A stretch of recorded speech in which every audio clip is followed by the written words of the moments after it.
Welcome to the Moved to Meditate podcast. I'm your host, Addie D. Hilster. If you're a yoga practitioner or teacher who knows that there's more to yoga than poses, but you're wondering where to find that, come join our quiet little party. Here you'll find resources to help you deepen your practice, as well as insightful conversations with yoga, movement, and meditation teachers from a range of traditions. On this podcast, we spotlight the more contemplative aspects of movement practice. So we talk about all things gentle yoga, meditation, yin, restorative, yoga therapy, mindfulness, and more. Listen in and connect to a community of like-minded practitioners.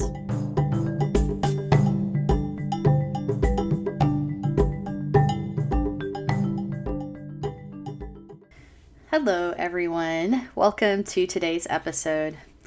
I'm happy to be back again after another hiatus. If you've been following me through other channels, you may know that my mom passed away in early September. It's been a heavy time. I've been away a lot, and I truly appreciate all of the kind messages and supportive comments I've received in the last few months. Thank you so much. And my energy for teaching and working is coming back, and it feels good to be here today talking about this mindful movement topic of relating to intensity. I mentioned this topic on the podcast way back in episode 6, like a year ago, which that episode was called 8 Key Attitudes for Mindful Movement Practice. Being mindful of your relationship to intensity was number 8. And I said at the time that I would do a whole episode about that one day. So this is one day. Here we are. And, life is just intense sometimes, and we really can't avoid that. But if we can see our practice as a kind of laboratory for life or a microcosm of life, we can actually see how being mindful of strong sensations in a yoga pose, for example, might translate to breathing through a challenging moment during the day.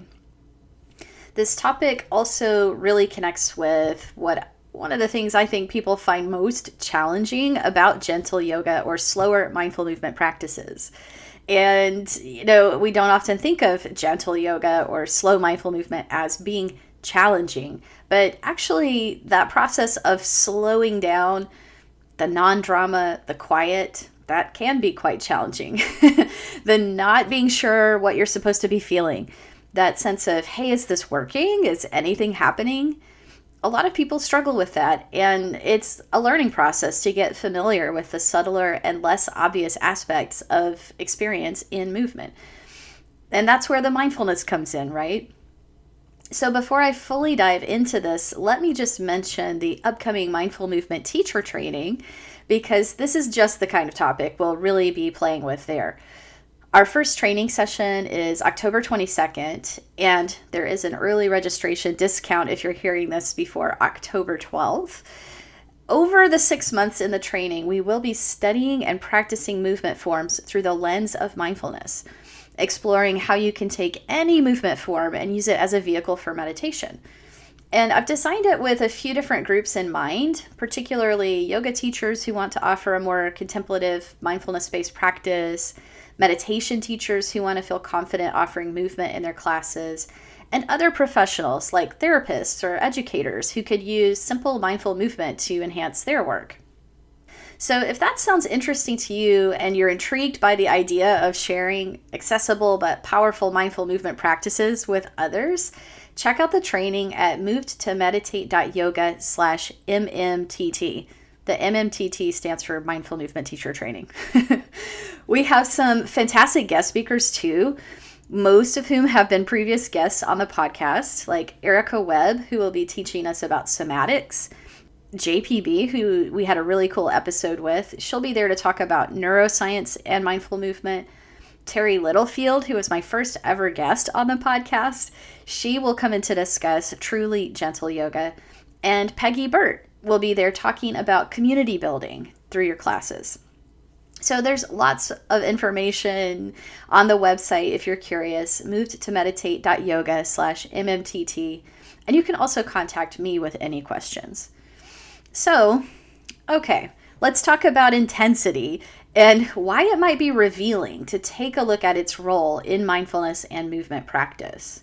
I think this relationship to intensity is one of the key attitudes to be aware of, to be curious about. And whether you notice that you tend to crave intensity or you tend to avoid it, either way, it's something we want to work with skillfully. So, what do I mean by intensity?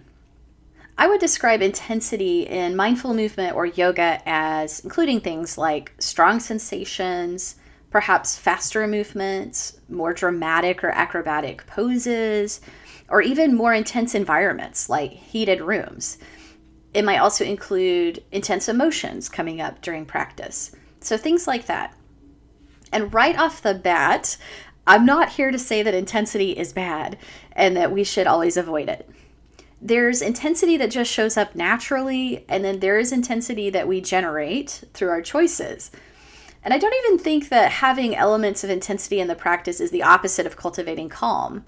So that can get, a little more complex. Sometimes it's useful to introduce or allow intense moments and to practice being with all that they bring up. And certainly there are times to challenge the body in whatever kind of practice or activity we might do in life, like when we're doing strength training or learning how to run. To progress doing those things, we have to challenge the body, and that can all be very beneficial. That might involve intensity, definitely. But what interests me, though, is that it seems like many of us have a bias towards intensity, that maybe our culture has a bias towards intensity, and that it can show up in mindful movement practices in some interesting ways. So let's look more closely at that. On the one hand, intense experiences do get our attention. They can provide a thrill of excitement, a needed wake-up call, a moment of incredible pleasure. In a movement practice, stronger sensations often help us to establish a connection with even feeling the body, especially in the beginning stages of practice, or if you've kind of gone through a phase of life where you've been a bit more disembodied or disconnected. You might need to feel that big stretch sensation or the thumping heartbeat in order to initially remember, like, oh yeah, I have a body. On the other hand, we can kind of get stuck there, or we can easily become addicted to the feeling of intensity and always be on the lookout for excitement and be led by our craving. We can see this on the broader level in our very drama-fueled culture with its sensationalist news headlines, right? And our carefully crafted social media personas that only show the highlight moments of our lives. We're definitely bombarded constantly with urgency-based marketing messages, like, don't miss this offer, buy now. And if it's not intense, how do we know it's important? This is the intensity bias of our conditioning, and perhaps even our evolution. Mammals survive somewhat by responding strongly to things that are loud or flashy or fast-moving and attention-grabbing. It's really easy to unconsciously bring that intensity bias into your yoga or movement or meditation practice. Many of us are trained to associate the experience of intensity with importance, with progress, with success. The cliche phrases like no pain, no gain, and work hard, play hard, those are classic examples of this. We can become confused about the goals of practice and what deepening practice actually is. That confusion is pretty understandable when we see so many images of yoga athletes in the media that emphasize extreme flexibility or impressive acrobatics. When was the last time you saw a pose like staff pose, Dandasana, on the cover of a magazine? It's just not that exciting to look at. And also in meditation, beginners sometimes come in with the blissful image of sitting in lotus on a mountaintop with a perfectly peaceful mind, right? We all love a peak experience.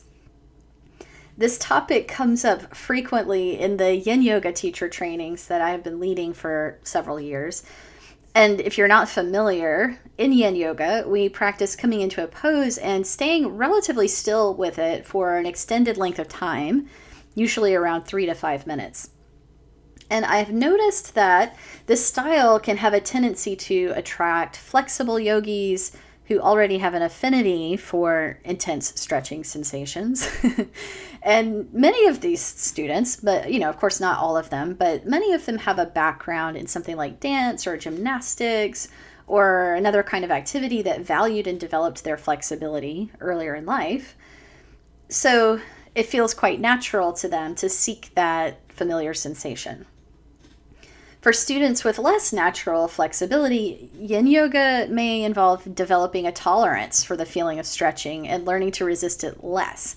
So it could be really different in that case. But for the more flexible yogis, yin yoga is a quite enjoyable experience and the poses come easily. So it can be really tempting to simply indulge in the pleasure of stretching, which, nothing really wrong with that, but we might get confused when we come to the maximum range of motion and no longer feel those intense stretching sensations. In my teaching experience, I've had moments where I've seen a yogi folded completely in half with her chest draped flat over her legs in a forward fold and have her look up at me as I'm walking by teaching and ask, "How do I go deeper?" when it's not physically possible to actually go any deeper into a stretch. And it's helpful to pause and consider the question of what it means to go deeper in any yoga or movement practice. Unless we are shown other paths, we may assume that we need to continue pursuing flexibility or showy poses rather than opening to other possible dimensions of growth in the practice. I felt myself getting caught up in this habit when I first started practicing yoga too. However, as I grew in my practice, I realized that going deeper doesn't actually mean training ourselves to gravitate to the loudest sensations and then proceed to turn the volume up and up and up. And I noticed this because of the influence of my mindfulness meditation practice. So in movement practice, we can be easily drawn to whatever is the most obvious, because intense equals obvious, right? The strongest stretch, the place of greatest effort, the fastest or largest motion. Pause to think about what would it be like if you lived your life that way, where you only paid attention to the drama, right? That doesn't sound so good. It would likely be quite stressful and you'd miss out on a lot of those quieter moments or those opportunities for ease. So going deeper in your practice has more to do with getting curious about what you're not seeing already, going beyond the obvious, right? We can develop an interest in subtlety and become less driven by craving or sensation seeking. We begin to understand that finding the edge in a yoga pose doesn't always have to refer to the physical edge of flexibility. It could mean exploring our assumptions or our habits or edgy mental patterns and emotional reactions. In practice, this might look like holding back just a bit physically so that we can observe our relationship to sensations, including the urge to intensify them. So we can notice, that urge is coming up, that habit of pushing forward is coming up. Then we have a choice. If it's your habit to indulge that urge, you might examine some of your underlying beliefs. Like, do you believe unconsciously that more intensity equals more benefit? Are you allowed to rest or pull back from intensity sometimes? Or does that feel edgy? Do you still feel productive or that the activity is worthwhile and working if it isn't so intense? Something to think about. Likewise, in meditation, it's really easy to get attached to our pleasant experiences and our moments of insight. Many times, beginners expect to see lights and colors and have fantastic energetic experiences. And then when the teacher asks them to simply follow the breath, they wonder if anything's happening. Like, how can it be this simple? Maybe this teacher isn't giving me the real stuff. Maybe you've had that thought. There can also be risks and consequences to habitual intensity seeking. Many yogis, including some prominent teachers, have reported long-term injuries that stemmed from overvaluing stretch sensations without enough strengthening work to create healthy, balanced tissues and joints. Or imagine a scenario where a student is kicking up into a handstand, perhaps for the first time. And that's very exciting, a little bit scary, but exciting. And if in the intensity of the moment, that student gets so focused on that grand gesture of kicking up that they lose track of the subtler sensations of hand and shoulder support, that handstand could be lacking a safe foundation. So being able to spread our attention beyond what's most obvious and most intense can be really key. This conversation is about balance and being aware of what's getting our attention. Mindful movement, mindful yoga, meditation doesn't always have to be utterly gentle or unchallenging, but it asks us to be aware of the choices we're making. We can also miss many beautiful aspects of the practice if we are always following intensity. Chasing sensation or going after more and more physical challenge can have the effect of dampening our sensory clarity, which is our ability to feel the body accurately, especially if we override the stop signals that the body gives us in order to achieve a goal. This way of powering through the pose trains our nervous system to either numb out or to focus almost exclusively on intensity. It becomes harder to feel subtle energetic flows or signals of the nervous system or movements of emotion when we're either fixated on intense physical sensation or a goal, or we're downplaying or ignoring the body's requests. Here we can draw upon our experience in mindfulness meditation. In learning to meditate, we first train ourselves to settle the mind on the basic coming and going of the breath, like I mentioned before. We don't try to achieve a certain state. We don't try to control the breath even. We just let it be ordinary and often kind of boring.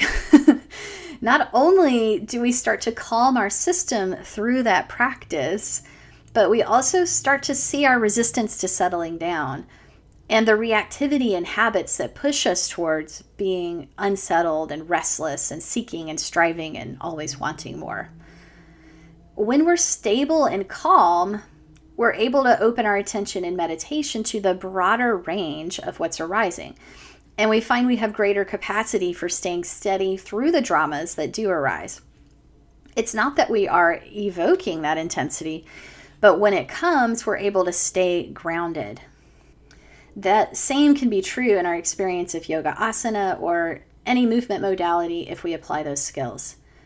So again, I'm not suggesting that we eliminate intensity, if we even could, but I'm advocating for a balance in practice where we're learning to be with the range of experiences from the really subtle up to the really dramatic. And it's about increasing the scope and bandwidth of our awareness. What do you think? Are you curious to observe the role intensity plays in your next practice session? Do remember to approach it with non-judgment and maybe a sense of humor. We all have our habits of craving or avoidance, and that's why we're here. So let's keep practicing. Thank you so much for listening today and for being curious. And feel free to reach out and connect with me. Bring your comments, bring your questions on this or any mindful movement topic. I'm always happy to hear from you. I'm at mail@movedtomeditate.com, and my website is movedtomeditate.yoga. Okay, until next time. So that's today's episode. If you enjoyed this conversation, please share it with a friend and or leave us a review on Apple Podcasts and help others find us that way. To learn more about my work, the Moved to Meditate class library, live online classes, teacher trainings, and private lessons, go to movedtomeditate.yoga. Thanks so much for listening.